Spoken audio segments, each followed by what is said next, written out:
Medio siglo de represión y espionaje mexicano al feminismo. Ese es el tema del que vamos a hablar hoy con nuestro compañero, colega Ricardo Valderas, quien pues teníamos unos problemitas técnicos, pero ya lo resolvimos. Estimado Ricardo, qué gusto saludarte. ¿Cómo te va? Muy buenas tardes. Josefina, muy contento de verte de nuevo, de estar en tu programa y de tener la oportunidad de presentar a tu audiencia este proyecto de investigación que tenemos desarrollando desde septiembre del año pasado. Qué gusto saludarte, Ricardo. Platícale a la audiencia qué es lo que te has encontrado en esta investigación, el espionaje en México. Adelante, te escuchamos. Así es, mira, se realizaron en total, prácticamente el análisis de 240 pruebas documentales.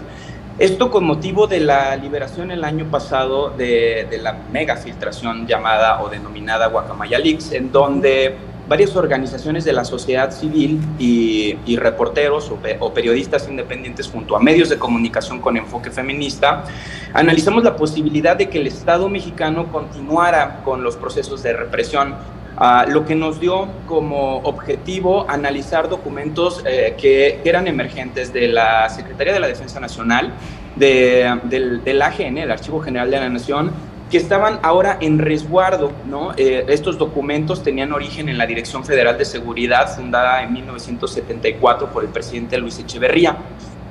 Tras la filtración, iniciamos una especie de escuela de seguridad digital porque nos percatamos que muchas periodistas estaban teniendo acceso a esta información de manera insegura. ¿Qué quiere decir esto?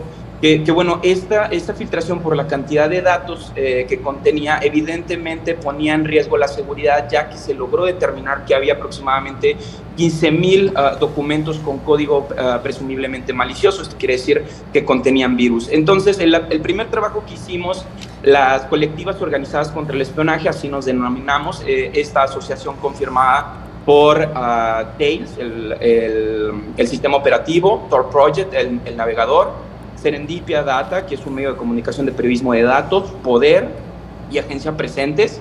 Bueno, lo que hicimos primero fue tratar de trabajar con los procesos de sensibilización, primero a los reporteros y reporteras y medios de comunicación que tuvieran que tener acceso a esto, no para inhibir, sino para demarcar la peligrosidad o el riesgo que debía de tener. Entonces, a grandes rasgos, este proyecto lo que contempla son las consecuencias de no tener cuidado en cómo nos relacionamos con nuestra realidad digital. Esto es una primera parte. Posteriormente, el caso de estudio. El caso de estudio es determinante. ¿Por qué? Porque descubrimos que la Dirección Federal de Seguridad estaba persiguiendo a al menos 25 colectivas feministas o de la diversidad sexual, en donde recolectaban principalmente recortes de periódicos, crónicas, las seguían a sus casas, anotaban reuniones que tenían, cuál era el objetivo de las reuniones, quiénes eran las representantes de estas organizaciones de la sociedad civil, que incluso descubrimos que se había perseguido a Marie, que es una periodista de la revista Proceso. Y bueno, todo esto con el objetivo de generar herramientas contra insurgentes. ¿Esto qué quiere decir? Bueno, es que es un discurso ya muy longevo, Josefina. Recordemos que los años 60 y 70 fueron el paraíso del espionaje mundial en México. Lo que quería decir es que había agencias de todas partes del mundo recolectando información de grupos insurgentes para implementar políticas de contrarresto a la defensa de los derechos humanos, a la defensa del territorio, a la defensa de todo aquel movimiento que luche por una sociedad civil más justa, por situaciones más equitativas. Y bueno, esto en México se llamaba la Dirección Federal de Seguridad, quienes principalmente estuvieron encargados de generar estos procesos de espionaje. Luego de recolectar la línea de tiempo, ¿durante cuánto tiempo la Dirección Federal de Seguridad... ¿Perdona? No, te escuchamos, Ricardo, adelante. Perdón. Sí. Luego de recolectar estos 30 años de investigación, lo que nos damos cuenta con la filtración de Guacamaya Leaks es que la Secretaría de la Defensa Nacional, todavía en la administración de Andrés Manuel López Obrador, es decir, diciembre de 2019, se encontraba realizando las mismas prácticas, pero mucho más sofisticadas, con ayuda de las empresas de redes sociales. ¿Qué quiere decir esto?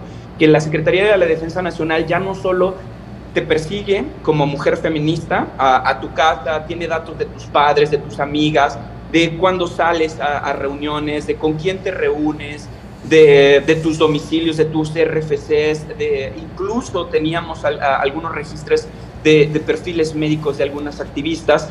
Bueno, todo esto con ayuda de redes sociales como Facebook y Twitter. Tanto Poder como Serendipia Data nos dimos a la tarea de intentar contactar con las agencias de información en las que se han convertido las redes sociales para que emitieran su postura, dado que ya ha habido escándalos internacionales como el de Cambridge Analytica, en donde se demostró que Facebook no cumplía con, digamos, los términos de privacidad que son estándar en todo el mundo, es decir, que se podían utilizar de manera indiscriminada, y esta información podía terminar en malas manos, tal como ocurrió con las elecciones en Estados Unidos. Bueno, este es otro caso en el que además la empresa Meta no quiso dar una respuesta. También logramos corroborar que las personas investigadas eran grupos feministas de la Universidad Nacional Autónoma de México, de la cual tampoco tuvimos respuesta a entrevista. Lo más alarmante es que la Sedena estuvo siguiendo por sus perfiles, por si las fechas que recolectó la Sedena son reales. Se trataba de investigación en contra de menores de edad, lo cual vuelve bastante crítico a este sistema de espionaje y represión. Colectivamente, COSE decidió no contactar a las víctimas directamente porque se pone en riesgo su seguridad. Al tratarse de civiles, podríamos estar inhibiendo su perfil como activistas, y además de que, bueno, se necesitan muchos recursos para sacar a 7 familias del país, por lo que decidimos fue trabajar con las colectivas que ya son públicas dentro de la universidad. Así es como damos con la colectiva que tiene tomado el denominado Foro Che, en donde además nos platican que, bueno, el problema no solo viene desde el Estado concebido como nación, sino desde la propia casa universitaria, en donde ellas revelan que las autoridades universitarias, bueno, las acusan constantemente, dándoles espacios predominantes a personas, por ejemplo, abiertamente transfóbicas, lo cual vuelve un espacio inseguro, y así lo determinan directamente no solo las colectivas feministas de la Universidad de Filosofía, sino también Diversidad UNAM, que es la colectiva de diversidad sexual dentro de este centro universitario, en donde literalmente responden que para convertir la universidad en un espacio seguro se requiere de una reforma total para poder tomar en serio estos sistemas de denuncia, de poder resarcir el daño cuando un profesor o un alumno o alguien ajeno a la universidad, pero perteneciente a la comunidad universitaria, violenta los derechos de las personas de la diversidad sexual. Oye, Ricardo, o atentan contra la lucha feminista. Sí, perdón, dígame. Que te interrumpa, Ricardo. Estas empresas transnacionales de social media están vendiéndole la información al gobierno, o es simplemente ahora sí que colaboración de buena voluntad. ¿Cómo es como lo hacen? Mira, el problema es que todos los contratos están categorizados por seguridad nacional, entonces no podemos saber si los contratos que efectivamente existen entre el gobierno mexicano y la empresa Meta en particular, que es la que pudimos comprobar que está entregando información a la Sedena, bueno, fue a sueldo, ¿no? Por lo cual lo volvería mucho más grave. Lo que sí tenemos son, por ejemplo, los gastos de los estados, de los departamentos de comunicación en esta empresa, y no sabemos bajo qué términos, porque no hay un espacio de claridad, y aquí es en donde entra otro tema que no abarcamos en esta investigación, porque nos dedicamos específicamente a generar una campaña de seguridad digital para todas las personas que quisieran trabajar con información de la cual desconocen su origen. Esto ya era un tema bastante grande como para además meternos en el tema de la publicidad oficial, porque mayoritariamente los recursos públicos que emergen del Estado a las empresas transnacionales de social media son bajo los criterios supuestos de publicidad oficial, lo cual es falaz, porque al final del día, bueno, Facebook no es un medio de comunicación, es una plataforma. Lo que no nos están diciendo es que esta plataforma es una plataforma multiusos, que entre todos los usos que efectivamente tiene, bueno, está el del servir como fuente de información para grupos de espionaje de los estados. Oye, Ricardo, este espionaje que, bueno, en tantas décadas que no termina aquí en nuestro país, yo te preguntaría, porque dicen, bueno, que lo que se sube a redes, en las redes de Facebook o vía Twitter, ¿qué caso tiene generar o crear espionaje a alguien a través de estas plataformas cuando pues tú mismo subiste tu propia información?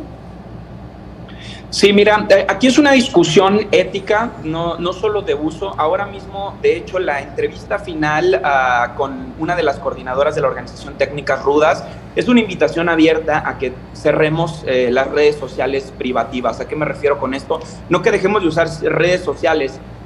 Me refiero a que ya existen plataformas, por ejemplo, Mastodon, que te permiten bloquear ciertos servidores, entre ellos puedes bloquear Sedena, y puedes tener acceso o esta misma interacción con servidores aliados, con colectivos que se dediquen a los mismos intereses que tú tienes. Es decir, es momento de la alfabetización tecnológica, no solo de la alfabetización del uso de datos personales. Yo creo que las redes sociales disrumpen este tema y, por ejemplo, no solo es en México, Josefina, por ejemplo, en la Unión Europea acaba de aprobar un impuesto a las empresas como Meta, que este impuesto se va directamente a los medios de comunicación debido a que las empresas como Meta generan monetización a través del contenido que generamos los medios de comunicación, justo porque ellos no son medios de comunicación.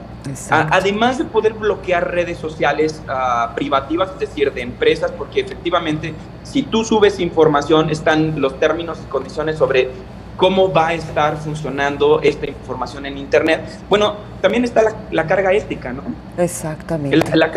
La carga ética sobre yo como empresario voy a lucrar con el rastreo de mis usuarios, con las preferencias de mis usuarios, con las compras de mis usuarios, con las actividades de mis usuarios. Es decir, toda esta información es inteligencia que luego se está utilizando para el voto. Entonces no es algo tan sencillo, y esto ya se comprobó con el caso Cambridge Analytica. También se comprobó con los analistas de Twitter cuando salen a decir nuestro algoritmo está favoreciendo a la derecha. No sabemos por qué, pero está favoreciendo a la derecha. Es decir, ya tenemos, digamos, una infraestructura que tiene una usabilidad muy clara y que no sabemos para qué y no sabemos cómo la justificamos. Entonces, más allá de culpar a las y los usuarios de redes sociales, hay que impulsar que las empresas cumplan con los términos más estrictos de manejo de datos personales, justo para que aun cuando una persona tenga un desliz, porque esto puede ocurrir, bueno, se estén protegiendo sus datos. ¿Qué pasó, por ejemplo, cuando Cambridge Analytica pierde en tribunales internacionales? Por ejemplo, las fotos que subimos ahora a redes sociales ya se suben sin metadatos. Estos son cambios interesantes. ¿Por qué? Porque ya no estás diciendo en dónde se tomó la foto, ya no estás dando rastros de tus dispositivos, que todo esto sirve al final del día para hacer inteligencia. Así es. Estimado Ricardo, enorme gusto saludarte. Desafortunadamente se nos agotó el tiempo. Felicidades por esta investigación. Para despedirte, querido Ricardo Valderas, dile a la audiencia en dónde pueden leer tu trabajo. Muchas gracias por la invitación, Josefina. Invito a toda tu audiencia a visitar nocallaronlasolas.serendipia.digital.